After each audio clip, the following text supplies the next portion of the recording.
The red toy truck was resting on a bed of moss, perfectly untouched, as if it had been placed there only minutes ago. But it hadn't been minutes. It had been 4 years. John fell to his knees, his hands shaking as he reached out to touch the rusted metal. The paint was faded, but he knew it instantly. It was the last thing Leo was holding before he ran ahead around the bend of the trail. The rangers had combed this grid a dozen times. They said it was clear. So why, 4 years later, was the truck sitting here, miles from where his son was last seen? The forest wasn't just hiding Leo. It was taunting them. They say that if you stand still enough in the deep valleys of Tennessee, you can hear the history of the earth breathing beneath your feet. It is a place of staggering beauty, where the mist clings to the peaks like a heavy blanket, protecting the secrets hidden within the dense rhododendron thickets and the towering hemlocks. But for the Miller family, the beauty of the Smokies is a mask.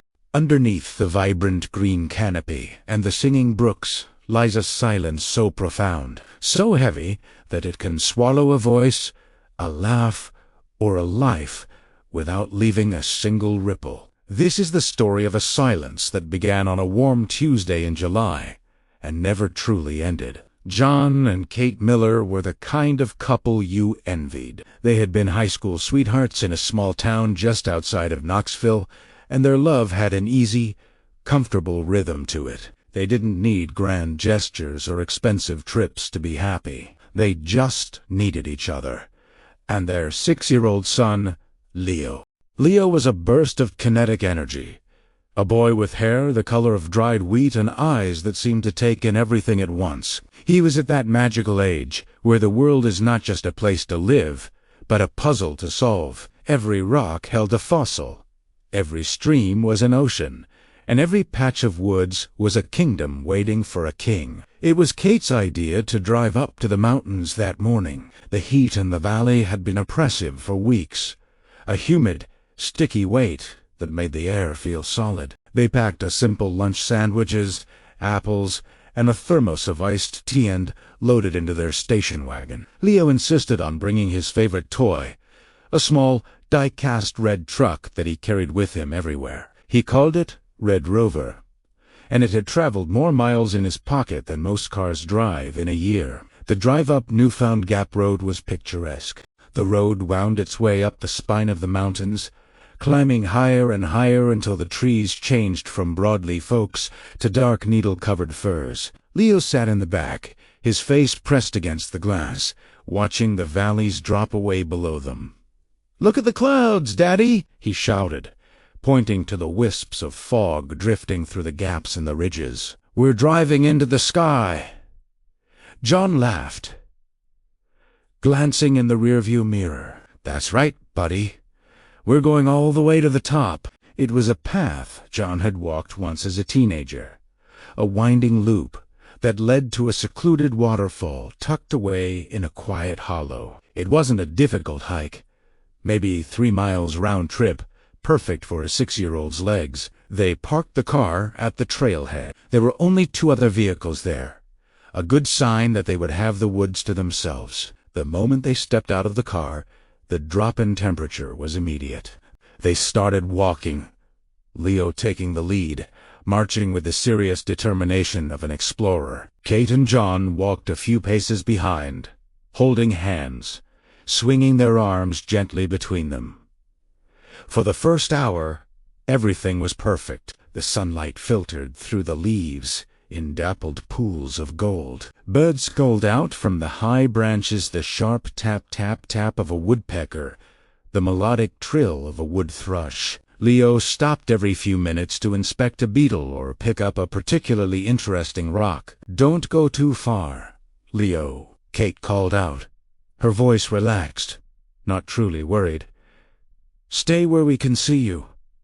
"I know, Mom," Leo yelled back, clutching his red truck. They reached a small clearing about halfway to the waterfall. A massive fallen log lay across the edge of the path, covered in a thick carpet of emerald moss. "Let's take a break," John suggested. Water break. He wandered a few feet away, pushing his red truck along the root of a giant oak tree, making engine noises with his mouth. Vroom, vroom. Kate leaned her head on John's shoulder. "This was a good idea," she whispered. "I needed this." He closed his eyes for a second, just breathing in the peace of the mountain. And then the wind shifted.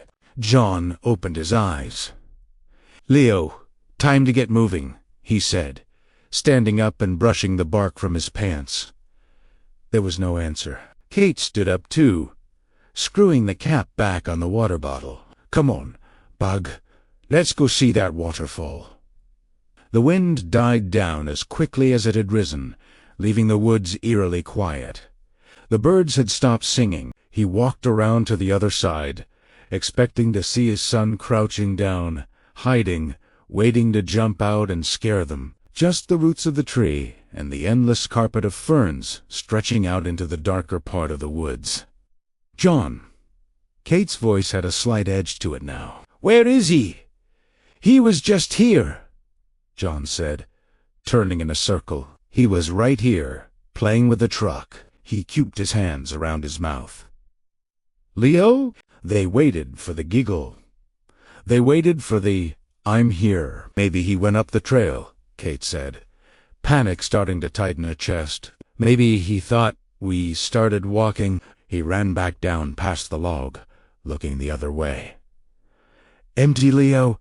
This isn't funny," John yelled, his voice cracking. "Come out now." 10 minutes of frantic running back and forth, checking behind every bush, looking over the edge of the steep drop-off near the trail. He couldn't have gone far, Kate was saying, obered and obered, as if trying to convince the universe. He was right there. "I turned my head for 10 seconds. John. 10 seconds. 30 minutes passed." They split up briefly, keeping in shouting distance, pushing through the thick rhododendrons that clawed at their clothes and skin. "Leo! Leo!" Nothing. Just the wind returning, whispering through the pines. "We need help," he said, his face pale. "We need to call." "You stay here," John commanded, grabbing Kate's shoulders, "in case he comes back to the log." "Stay right here. I'm going to run back to the car and drive until I get a signal." "Don't leave me," Kit sobbed, clutching his shirt. He ran the 1.5 miles back to the car in record time, his lungs burning, his heart hammering against his ribs like a trapped bird. He drove like a madman down the winding road until the bars on his phone flickered to life. The call to 911 was a blur of breathless coordinates and description. 6 years old. Blue shirt, red truck. Please hurry. By the time John got back to the trailhead, the sun was already dipping behind the high ridges. Kate was still at the log, pacing back and forth, her eyes wild. The first ranger arrived 20 minutes later, then 3 more. The friendly, dappled sunlight of the afternoon was replaced by an oppressive, inky darkness. The flashlights of the search and rescue team cut through the blackness like lightsubbers, dancing over the trees and the ground. "Leo! Leo Miller!" They sniffed Leo's car seat, then strained against their leashes, heading up the trail. John and Kate watched with bated breath as the dogs circled the oak tree where Leo had been standing. The dogs wind. They spun in circles. "They lose the scent here," the handler said quietly to the search commander. "It's like he just ... evaporated." That first night was an agony that no parent should ever endure. John and Kate refused to leave the trailhead. They sat in the back of an ambulance, wrapped in shock blankets, staring into the dark wall of trees. Every rustle of a leaf made them jump. Every snap of a twig sounded like footsteps. Over 100 people combed the mountainside. They formed grid lines, walking shoulder to shoulder, poking the underbrush with sticks. Helicopters buzzed overhead, their infrared cameras scanning for the heat signature of a small boy. But the Smokies are dense. The canopy is so thick that it can hide a person from the sky, and the terrain is so rugged that a child could slip into a crevice and disappear forever. Kate walked the trail again and again, calling his name until her voice was nothing but a raspy whisper. She bargained with God. Take everything I have. Take the house. Take my life. Just give him back. Day 3 brought rain, a cold, relentless drizzle that washed away footprints and dampened scents. The search commander's face grew more grave with every hourly update. The temperatures dropped into the 40s last night, he told John Genty. Hypothermia is a real concern. John didn't want to hear about hypothermia. He wanted to hear about his son. He's a smart kid, John insisted, his eyes red-rimmed and hollow. He knows to stay put. He knows to find shelter. But did he? He was 6. He was afraid of the dark. He needed a nightlight to sleep. Now he was out there in the vast, indifferent wilderness, alone in the pitch black. A week passed. The volunteers slowly trickled away, returning to their jobs and their families. The news crews packed up their vans. The story of the missing boy in the Smokies began to fade from the headlines, replaced by newer tragedies. But for John and Kate, time had stopped. They were frozen in that moment by the log. The last moment they were a whole family. The official search was scaled back. We've covered a 20-mile radius, the sheriff told them. We haven't found a shoe, a piece of clothing, nothing. It's highly unusual. He didn't say the other part. He didn't say that usually. By now, they would have found a body. The absence of evidence was the cruelest torture. It left the door open for hope, but it was a jagged, painful hope. Was he abducted? Did someone hike in from another trail and snatch him? The FBI interviewed every hiker who had been in the park that day. They checked license plates. They scrubbed background checks. Nothing. John and Kate went home to a silent house. Leo's room was exactly as he had left it, a half-built Lego tower on the floor, a book open on the nightstand. Kate would go in there and sit on the floor, inhaling the scent of his pillow. The grief was different for each of them. For Kate, it was a heavy, paralyzing depression. She couldn't work. She couldn't eat. She spent her days staring out the window at the tree line in their backyard, as if expecting Leo to walk out of the woods and ask for a juice box. For John, it was a restless, burning anger. He couldn't sit still. Every weekend, he loaded his pack and drove back to the Smokies. He hiked off-trail, hacking through briars and sliding down muddy ravines. He bought topographic maps and marked off grids with a red pen. He was looking for a clue, a sign, anything. He broke his ankle once, slipping on a wet rock, and had to crawl 2 miles back to his truck. He didn't care. He blamed himself. I should have been watching him. I shouldn't have closed my eyes. That guilt was a stone he carried in his chest, heavy and sharp. Seasons changed. The lush green of summer turned to the fiery red of autumn. The leaves fell, leaving the mountains gray and skeletal. Then the snow came, blanketing the hollow in white silence. Christmas was a nightmare. The unopened presents sat in the closet, hidden away. A year passed. Then, too, the marriage began to fray under the strain. It's a sad statistic, but true. Most couples who lose a child don't survive it. The grief is too big for 2 people to carry together. They stopped talking about Leo because there was nothing new to say. They stopped talking about the future because they couldn't imagine one. John became a ghost in his own home, living only for those weekends in the woods. He started reading about the folklore of the mountains. He read about the moon-eyed people of Cherokee legend, little spirits who lived in caves and took people who wandered too far. He read about the odd acoustic anomalies in the Smokies, where sound can be trapped or thrown, confusing travelers. He wasn't superstitious, But when logic fails, the mind wanders to the impossible. On the 5th anniversary of the disappearance, John went back to the trail. He was older now, his hair graying at the temples, his face lined with weathering and sorrow. He walked a familiar path to the log. The moss was still there, vibrant and soft. The oak tree still stood sentinel. John sat on the log. "I'm here, Leo," he whispered to the trees.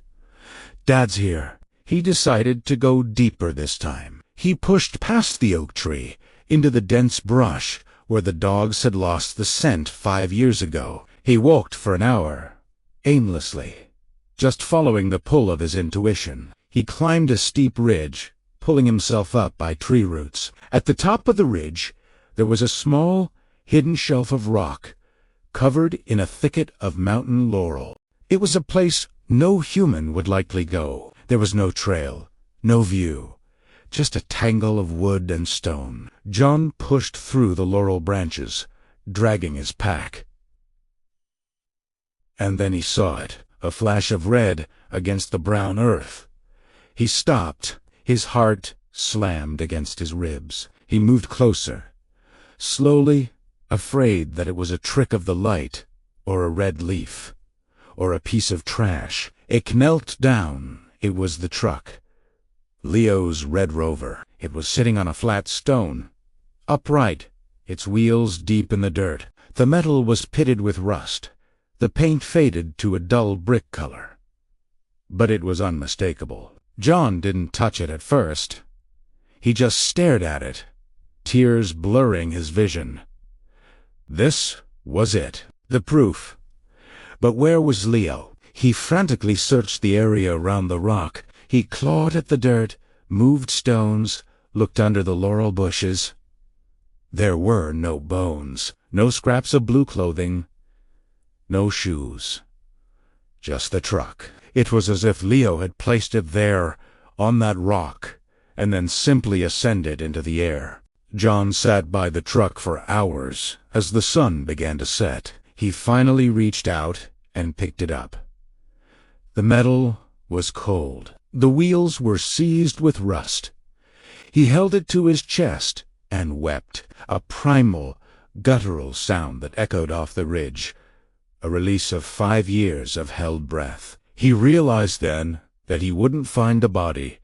The mountains had taken his son, whether it was a fall into a deep crevice, a predator, or something else, was part of the forest now. Finding the truck was the mountain's way of giving him something back. A token, a goodbye. It wasn't closure? Exactly. You don't get closure for something like this. But it was an answer. He was here. He existed. And this is all that is left. John hiked out in the dark, clutching the truck in his hand like a talisman. He drove home to Kate. When he walked in the door, she was sitting in the living room, reading a book she hadn't turned a page of in an hour. Say looked up and saw his face. She saw the dirt, the tear tracks, and the strange, haunted peace in his eyes. He walked over to her and opened his hand. Kate gasped, her hands flying to her mouth. She took the rusted truck, turning it over and over in her fingers. She traced the scratches on the hood that Leo had made years ago. She cried then, softly, leaning into John. For the first time in 5 years, they held each other not out of desperation, but out of shared remembrance. The mystery of what happened to Leo Miller remains unsolved. His name is still on the missing persons database. His age-progressed photo still circulates online occasionally, but John and Kate stopped searching. They go to the mountains once a year now. They hike to the log, and they sit for a while. They don't call out his name anymore.